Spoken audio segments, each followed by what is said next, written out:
selamat pagi Bapak Ibu Saudara yang dikasihi Tuhan. Kita mau datang kepada Tuhan dengan hati yang penuh dengan syukur. Biar setiap kita mau siapkan hati kita untuk masuk di dalam hadirat Tuhan pada pagi hari ini. Kita satu di dalam doa. Bapa, kami bersyukur Tuhan buat hari ini. Hari yang baru, hari yang dijadikan Tuhan. Biar kami semua mau bersuka cita, mau bersorak-sorak. Karena kami sudah ditebus dengan darah Yesus. Dan darah Tuhan Yesus Kristus itu melayakkan setiap kami pagi hari ini. Kami percaya Tuhan, di dalam darah-Mu kami masuk lebih dalam lagi bersama dengan Engkau.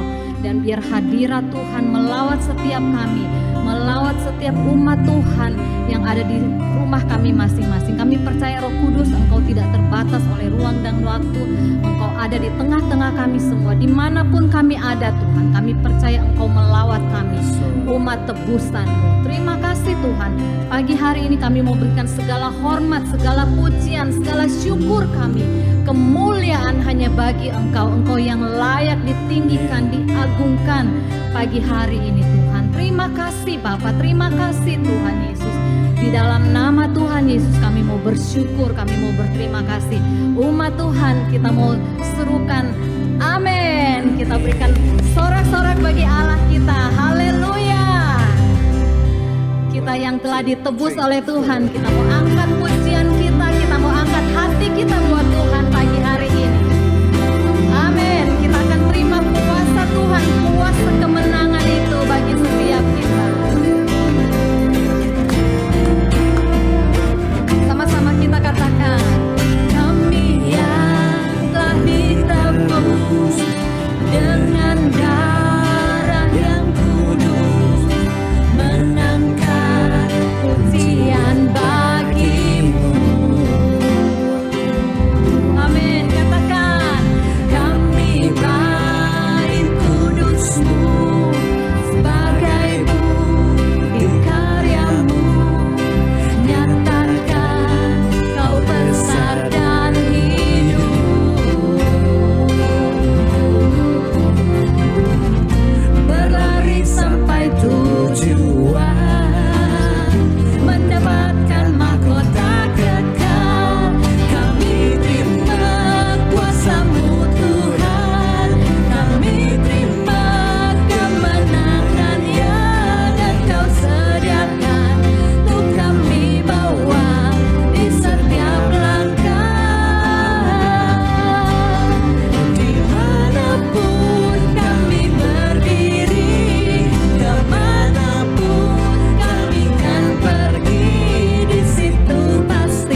mujizatmu terjadi. Berikan sorak-sorak bagi Allah kita. Haleluya. Kita yang telah ditebus oleh Tuhan, kita mau menyatakan kuasa Tuhan. Dimanapun kita pergi, di situ pasti mujizat Tuhan terjadi. Amin. Haleluya.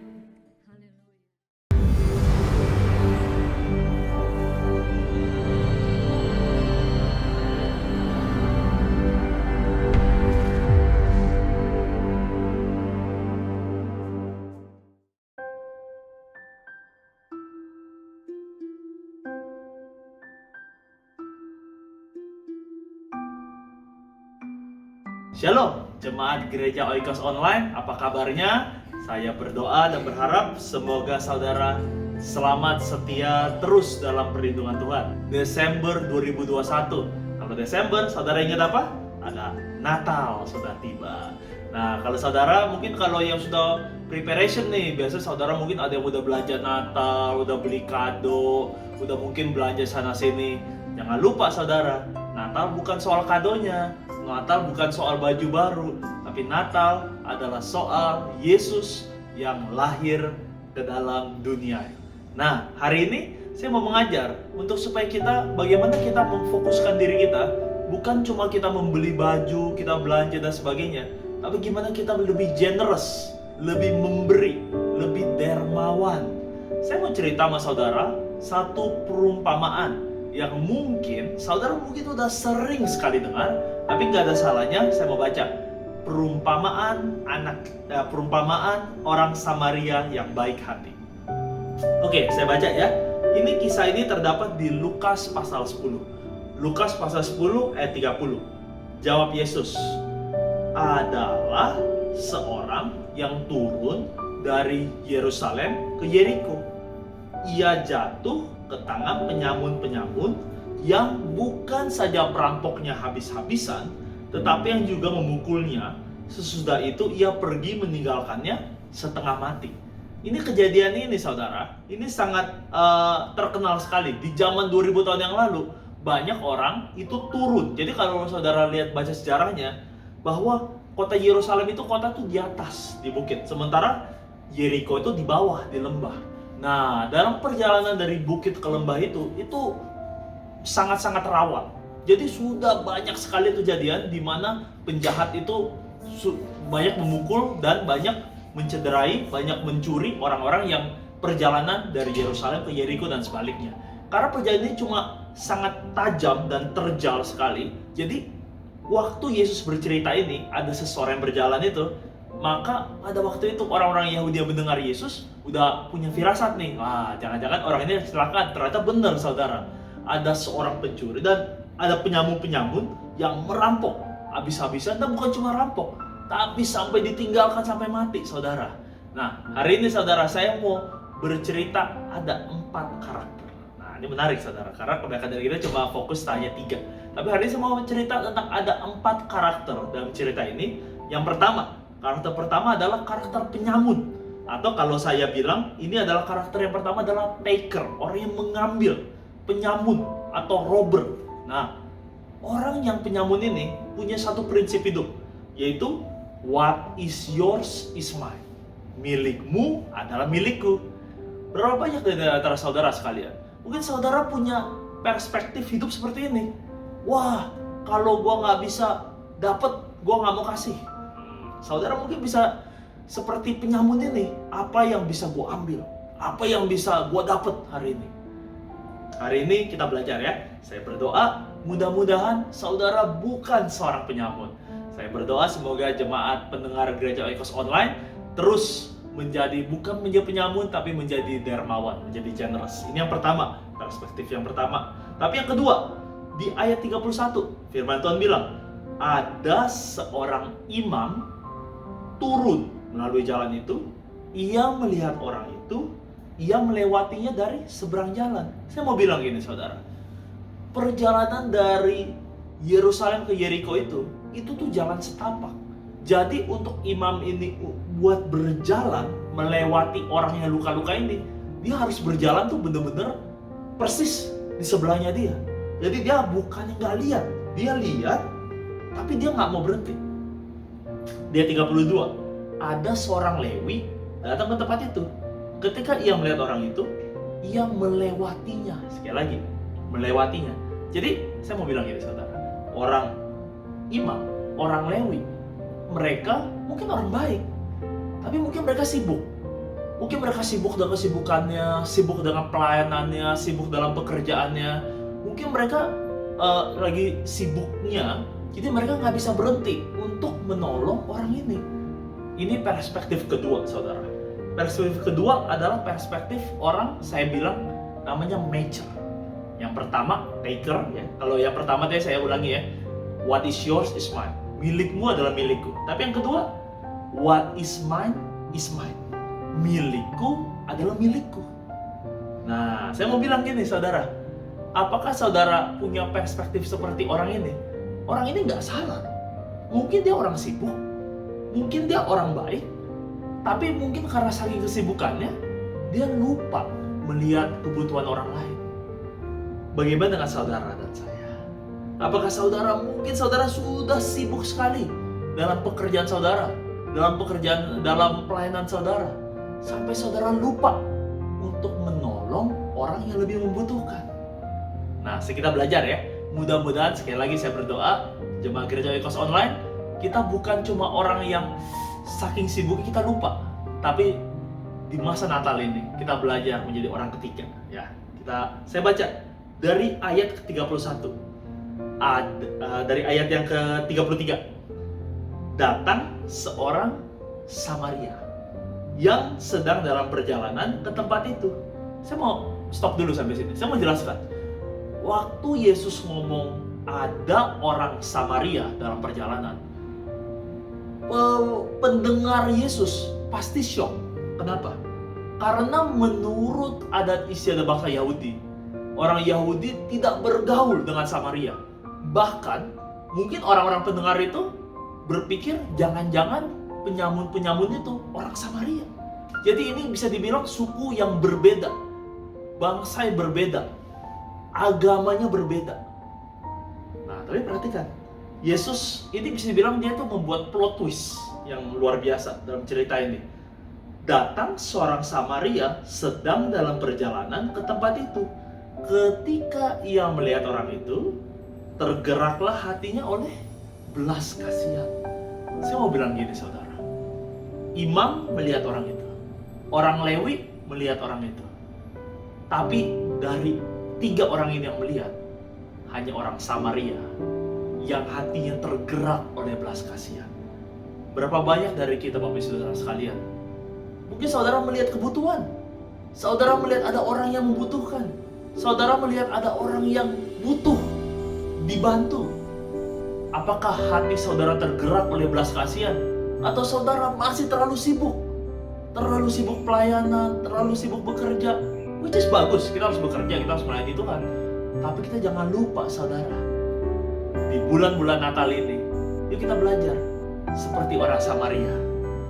Apa yang dilakukan orang ini? Di ayat 34. Ia, orang Samaria ini ya, pergi kepadanya, membalut luka-lukanya, sesudah ia menyiraminya dengan minyak dan anggur. Jadi kalau pada zaman itu, minyak dan anggur ini menandakan itu kayak semacam kotak P3K gitu ya, pertolongan pada kecelakaan.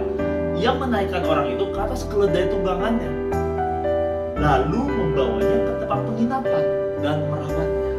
Jadi orang Samaria ini, saya mau bilang, orang Samaria ini punya uang.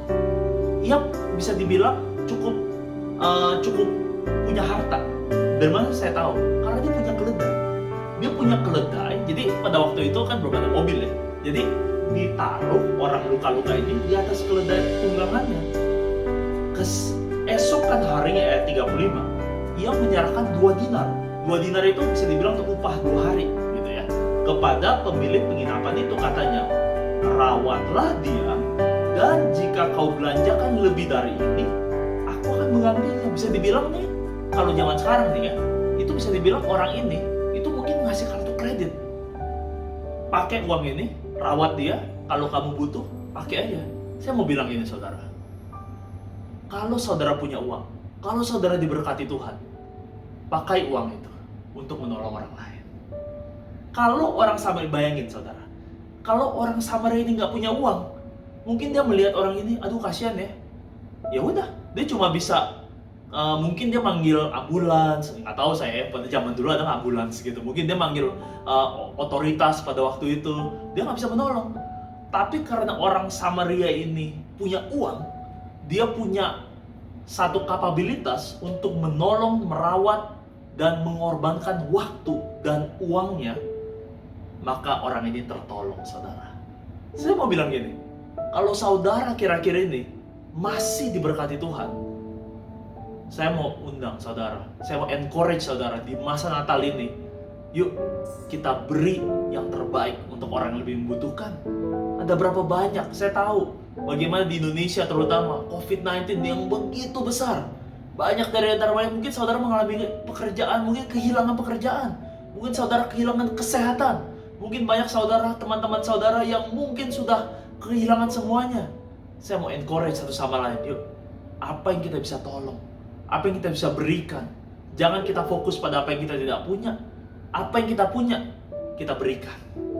You cannot give what you do not have. Saudara tidak bisa memberi apa yang saudara tidak punya. Orang Samaria punya keledai, orang Samaria punya uang, orang Samaria ini punya waktu, maka dia berikan. Dan ini perspektif ketiga, saudara. Ini karakter ketiga. Saya ulang ya. Karakter pertama itu karakter seorang pencuri, karakter seorang taker, orang yang mengambil. Milikku, milikmu adalah milikku. Karakter kedua adalah orang yang matcher, orang yang match. Dia nggak mencuri, tapi dia juga nggak mengambil. Jadi dia istilahnya punyaku adalah milikku. Tapi karakter ketiga yang luar biasa, saudara, adalah giver. Karakter giver, yaitu orang Samaria ini, dia bilang gini, milikku adalah milikmu. What is mine is yours. Milikku adalah milikmu. Apakah kita berbuat seperti ini? Saya mau bilang gini, saudara. Saya ada satu quote yang saya sangat suka dari John Maxwell. Dia bilang gini, be a river, not reservoir. Jadilah seperti sungai. Jangan seperti reservoir, itu waduk. Jangan seperti waduk. Saya mau jelasin, apa arti sungai dan waduk? Sungai itu adalah air yang mengalir. Sungai itu sesuatu yang natural, yang alami, yang tidak dibuat oleh manusia. Jadi kalau saudara melihat sungai, itu airnya pasti mengalir dari tempat tinggi ke tempat yang rendah, dari hulu ke hilir. Tapi kalau waduk, itu tuh buatan manusia yang bisa dibilang itu disengaja air dari sungai itu dikumpulkan dalam satu tempat, waduk, terus dibatasi dengan bendungan istilahnya ya, atau bahasa Inggrisnya dam. Jadi waduk itu tuh buatan, airnya itu nggak kemana-mana. Jadi air itu disimpan aja di waduk untuk supaya digunakan di kemudian hari, mungkin di pas musim kemarau dan sebagainya. Artinya gini, prinsip ini saudara, apakah saudara seorang sungai, seorang yang mengalir, atau saudara seorang waduk? Berkat Tuhan itu tuh mengalir dari orang lain ke dalam saudara. Pertanyaannya, apakah saudara akan mengalirkan berkat itu ke orang lain, atau berkat itu hanya stop sampai di sini? Saya percaya gini, Tuhan memberkati saudara untuk memberkati orang lain. Saya bilang ya, sekali lagi ya, Tuhan memberkati saudara untuk memberkati orang lain. You are blessed to be blessing. Kalau saudara cuma stop berkat Tuhan sampai di dalam sendiri, saudara bisa seperti waduk, seperti laut mati gitu. Lama-lama saudara bisa kering. Tapi waktu saudara alirkan berkat Tuhan, mungkin berkat, kalau saudara nggak punya uang, berkat, alirkan waktu aja. Kita tolong orang, kita beri kata-kata encouragement. Yuk, saya mau saudara di masa Natal ini, mari kita sama-sama belajar. Menjadilah seperti sungai, di mana aliran itu mengalir terus, di mana berkat Tuhan mengalir terus. Ya, yang terakhir adalah karakter keempat. Saya ulang ya. Karakter pertama adalah taker, milikku adalah milikku. Karakter kedua, matcher, yaitu adalah milikku adalah milikku. Yang karakter ketiga adalah giver, milikku adalah milikmu. Nah, karakter keempat adalah karakter manager, yaitu adalah sebenarnya milikku bukan milikku. Yaitu digambarkan siapa? Pemilik penginapan, innkeeper. Saya mau bilang gini saudara, ini cerita ini mungkin jarang diceritain ya. Kadang-kadang kita nggak tahu itu innkeeper ngapain, orang cuma di situ doang. Tapi kita harus ingat, innkeeper ini apa yang diberikan? Apa yang diberikan oleh orang ini? Orang ini diberikan 2 dinar, yaitu diberikan upah 2 hari. Kalau saya ulangi lagi di ayatnya ya, ia menyerahkan, jadi orang Samaria ini menyerahkan upah 2 dinar kepada pemilik penginapan ini, katanya, rawatlah dia, dan jika kau belajar lebih dari ini, aku akan menggantinya. Jadi orang innkeeper ini punya pilihan, saudara. Apakah dia akan menggunakan uang itu atau tidak? Saya kasih contoh ya. Sebenarnya saudara, kita semua tuh nggak ada yang kita punya. Percaya nggak? Satu ayat di Ulangan 8 ayat 14. Haruslah kau ingat kepada Tuhan Allahmu, sebab dialah yang memberikan kepadamu kekuatan untuk memperoleh kekayaan. Kalau saudara bisa bekerja, saudara diberkati Tuhan dengan kekayaan. Siapa yang memberi? Tuhan. Tuhan itu yang memberi kekuatan untuk memperoleh kekayaan. Kalau saudara pintar, itu siapa yang memberi otak saudara? Tuhan. Sekali lagi, ada ayatnya lagi. Pemberian yang baik dan anugerah yang sempurna datangnya dari apa? Dari atas. Sekali lagi ya. Every good and perfect gift is from above. Jadi artinya gini saudara. Semua talenta, semua uang, semua karunia yang kita punya itu hanya pinjaman dari Tuhan. Nah, kadang-kadang kita lupa. Lalu kita ini sebenarnya cuma dipinjemin. Kita ini sebenarnya tuh hanya seperti pemilik penginapan itu. Uang kita hanya dipinjamkan. Itu uang 2 dinar itu tuh bukan uang pemilik penginapan itu loh. Itu kan uang Samaria. Tapi masalahnya, apa yang pemilik penginapan itu lakukan dengan uang itu? Demikian juga dengan saudara dan saya. Saya mau bilang gini, yuk kita belajar perspektif yang keempat, menjadi seorang manajer. Apa arti manajer? Manajer artinya adalah orang yang dipercaya untuk mengelola, bukan pemilik. Jadi saya mau bilang gini saudara, di masa Natal ini, yuk kita kelola apa yang sudah Tuhan berikan untuk hidup kita. Kalau Tuhan beri kita kekayaan lebih, yuk kita kelola dengan sebaik-baiknya. Kalau Tuhan sudah beri kita talenta, yuk kita kelola dengan sebaik-baiknya. Jangan kita lupa, apa yang kita punya, semuanya dalam milik Tuhan. Amin. Saya mau tutup dengan, ini mungkin cerita yang cukup lucu yang kita udah tahu ya. Mungkin saudara ingat ya, ceritanya Yesus lagi naik keledai, lagi ke Yerusalem. Dimana saudara mungkin tahu ceritanya, dimana orang-orang bilang apa? Hosana, terpujilah yang datang dalam nama Tuhan. Yesus dilulukan ya, mungkin saudara tahu. Tapi saudara tahu nggak? Bayangin nih, kalau keledai itu bisa ngomong. Coba kalau keledai itu bisa mikir gini, wih hebat ya, ternyata gue terkenal banget. Keledainya itu mikir, orang-orang itu mengelulukan dia, tapi dia lupa bahwa orang-orang itu sebenarnya sedang mengelulukan Yesus. Tahu nggak saudara? Saudara dan saya, kita hanya seperti keledai. Kalau orang itu bilang sama kita, wah kamu berhasil, kamu itu hebat, sebenarnya yang dia puji itu bukan kita, itu orang di atas kita, Yesus. Apapun karunia kita, apapun talenta kita, yuk kita sama-sama kita berikan, kita kembalikan kemuliaan buat nama Yesus. Amin. Hari ini saya berdoa semoga saudara sekalian bisa mengerti 4 prinsip kebenaran ini. Ingat ya, prinsip pertama yaitu kita belajar jangan menjadi seperti taker. Yang kedua, kita juga belajar jangan seperti matcher. Kita bukan cuma orang yang sibuk, tapi yang ketiga kita belajar menjadi giver. Kita belajar memberi. Dan bukan hanya memberi, kita belajar menjadi good manager, seperti orang pemilik penginapan itu. Oke, saya bakal berdoa untuk saudara sekalian. Bapa di dalam surga, terima kasih Bapa untuk hamba-Mu yang sudah bisa mendapat kesempatan untuk sharing firman Tuhan hari ini. Hamba-Mu berdoa untuk setiap jemaat gereja Oikos Online dimanapun mereka berada. Kami belajar Bapa untuk menjadi orang yang generous, orang yang murah hati seperti orang Samaria, dan menjadi orang yang good manager juga Bapa. Menjadi orang pengelola yang baik. Waktu orang-orang bangga dengan kita, kita bisa bilang kemuliaan hanya dalam nama Yesus. Bukan kita yang pandai, tapi Tuhan yang memberi kita kepandaian itu. Terima kasih Bapak. Hamba mau berdoa untuk setiap kepemimpinan, setiap panitia, setiap leader dari gereja Oikos, untuk Koden, Ko Yakub, Hizkia, dan semuanya. Diberkati semuanya di dalam nama Tuhan Yesus Kristus. Kami berdoa mengucap syukur. Amin.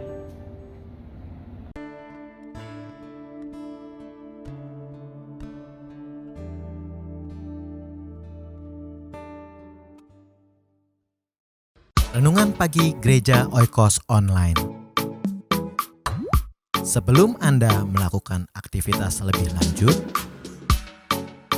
ikutilah Renungan Pagi hari Senin, Rabu, dan Jumat jam 4.30 pagi di YouTube channel Gereja Oikos Online. Hari ini menjadi komitmen dari Gereja Oikos Online untuk setiap awal bulan kita akan mengadakan perjamuan kudus. Perjamuan kudus adalah perintah daripada Tuhan Yesus. Kalau saudara membaca dalam Yohanes pasal 15, sewaktu Yesus menceritakan dirinya adalah pokok anggur yang benar. Dan saudara perhatikan, kenapa kok tiba-tiba Tuhan Yesus berbicara tentang pokok anggur yang benar? Penjelasan tentang Tuhan Yesus tentang pokok anggur yang benar itu terjadi pada saat mereka sedang ada dalam perjamuan terakhir. Perjamuan makan terakhir setelah Yudas Iskariot meninggalkan perjamuan tersebut, lantas kemudian Yesus mulai menggunakan waktu tersebut untuk mengajar. Salah satunya adalah berbicara tentang pokok anggur yang benar, karena saat itu murid-muridnya bersama-sama dengan Yesus sedang minum anggur. Saya ingin bacakan di dalam Yohanes pasal 15 ayat 5. Akulah pokok anggur dan kamulah ranting-rantingnya. Barang siapa tinggal di dalam aku dan aku di dalam dia, ia berbuah banyak. Sebab di luar aku, kamu tidak dapat berbuat apa-apa. Sangat luar biasa sekali, pada waktu mereka sedang minum anggur, Yesus berbicara tentang anggur. Sangat relevan sekali dengan apa yang sedang mereka hadapi saat itu. Dan Yesus berkata, aku pokok anggur, dan kamu adalah ranting-rantingnya. Barang siapa tinggal di dalam aku, dan aku akan tinggal di dalam dia. Bagaimana mungkin tinggal di dalam Yesus, Yesus tinggal di dalam kita? Kalau misalkan saya tinggal di dalam Yesus seperti ini, lantas bagaimana Yesus bisa tinggal di dalam kita, sedangkan kita ada di dalam Yesus? Maka Yesus mengambil perumpamaan tentang perjamuan kudus. Dia mengumpamakan roti ini adalah menjadi simbol daripada tubuh dia. Pada waktu kita makan, maka Yesus ada di dalam hidup kita. Kita menerima Yesus sebagai juru selamat, Yesus ada di dalam hidup kita. Dan hidup kita ada di dalam tangan Tuhan, Yesus ada di luar kita, melindungi kita.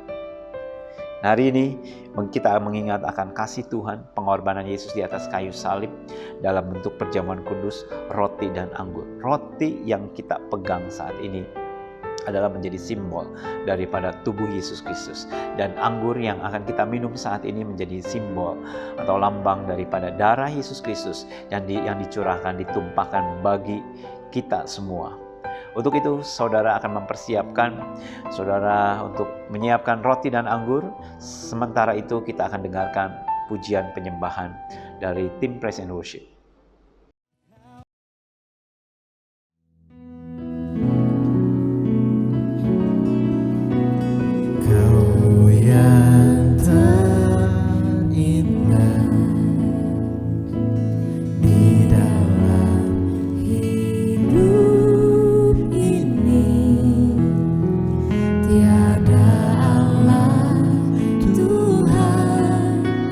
Seperti Engkau, besar perkasa, penuh kemuliaan, yang termanis, Kau yang termanis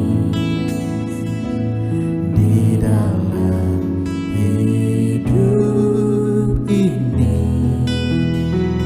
Ku cinta Kau lebih, amin, dari segalanya. Besar kasih setiamu kepadaku, ku sembah Kau, ya Allahku. Ku tinggikan nama-Mu selalu, tiada lutut tak bertelut. Amin.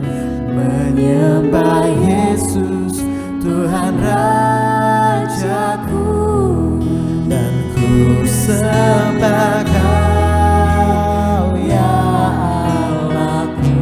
Tinggikan, ku tinggikan namamu sembah. Semua lidah kan mengaku Engkaulah Yesus Tuhan Rajaku.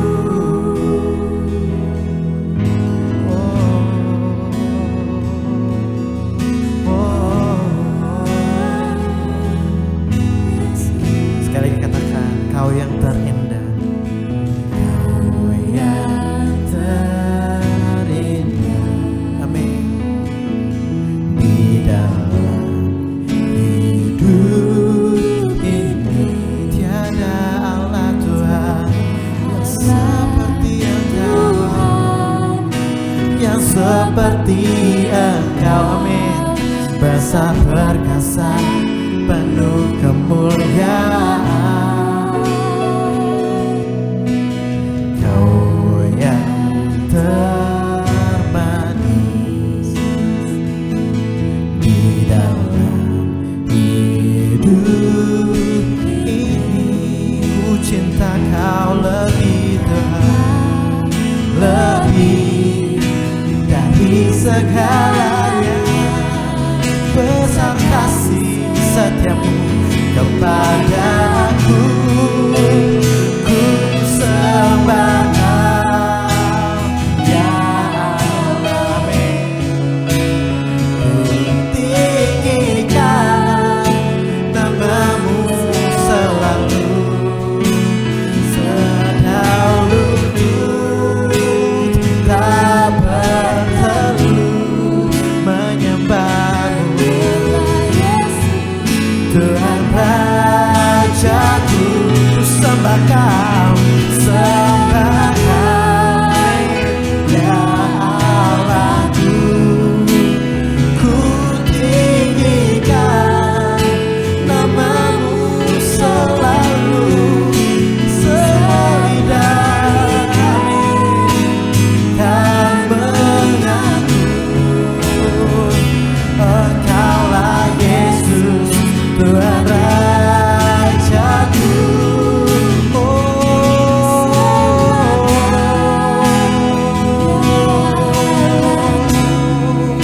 Aku tinggikan namamu Tuhan, tiada lutut tak bertelut menyembah Yesus Tuhan Rajaku. Katakan, dan ku sembah Kau ya Allahku.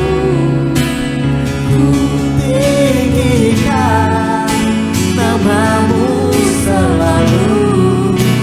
Semua lidah kan mengaku Engkaulah Yesus Tuhan Raja. Katakan sekali lagi, ku sembah Kau, sembah Kau ya Allahku. Ku tinggikan namamu selalu. Tiada lutut tak bertelut menyembahmu Tuhan, Tuhan Rajaku, dan ku sembah Kau. Amin. Ya Allahku, ku tinggikan namamu selalu. Semua lidah kan mengaku Engkaulah Yesus Tuhan Rajaku, dan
Saudara-saudara, peganglah roti di tangan kanan saudara dan mari kita satu dalam doa. Tuhan Yesus, kami berterima kasih buat tubuh yang dipecah-pecahkan bagi kami. Dan hari ini Tuhan, kami menerima roti ini sebagai simbol dari tubuh Yesus Kristus yang dipecahkan bagi kami. Engkau adalah roti kehidupan Tuhan. Biarlah pada saat kami makan roti kehidupan itu Tuhan, kami akan memiliki kehidupan yang kekal selama-lamanya. Di dalam nama Tuhan Yesus kami menerimanya.